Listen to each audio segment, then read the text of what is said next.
ఈరోజు అసలు 2025 సంవత్సరంలో శ్రావణ మాసం మనకి ప్రారంభం మరియు ముగింపు సమయం, అలాగే వరలక్ష్మి వ్రతం ఎప్పుడు ఈరోజు మనం చూసేద్దాం. శ్రావణ మాసం మనకి 2025 సంవత్సరంలో అసలు డేట్స్ అనేది ఇప్పుడు చూద్దామండి. శ్రీ విశ్వావసునామ సంవత్సరంలో 2025 సంవత్సరంలో మనకి శ్రావణ శుద్ధ పాడ్యమి నుండి మనకి శ్రావణ శుద్ధ అమావాస్య వరకు మనకి శ్రావణ మాసం అనేది ప్రారంభం మరియు ముగింపు సమయం.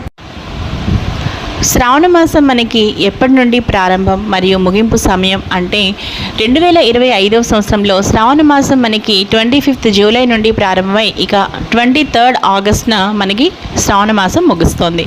ఇవన్నీ డేట్స్. ఇంకా వరలక్ష్మి వ్రతం ఎప్పుడు వచ్చింది అంటే 8th ఆగస్ట్ 2025, ఆగస్టు 8వ తారీఖున మనకి వరలక్ష్మి వ్రతం. చూసారు కదండి, 2025 సంవత్సరంలో శ్రావణ మాసం ప్రారంభం మరియు ముగింపు సమయం, అలాగే వరలక్ష్మి వ్రతం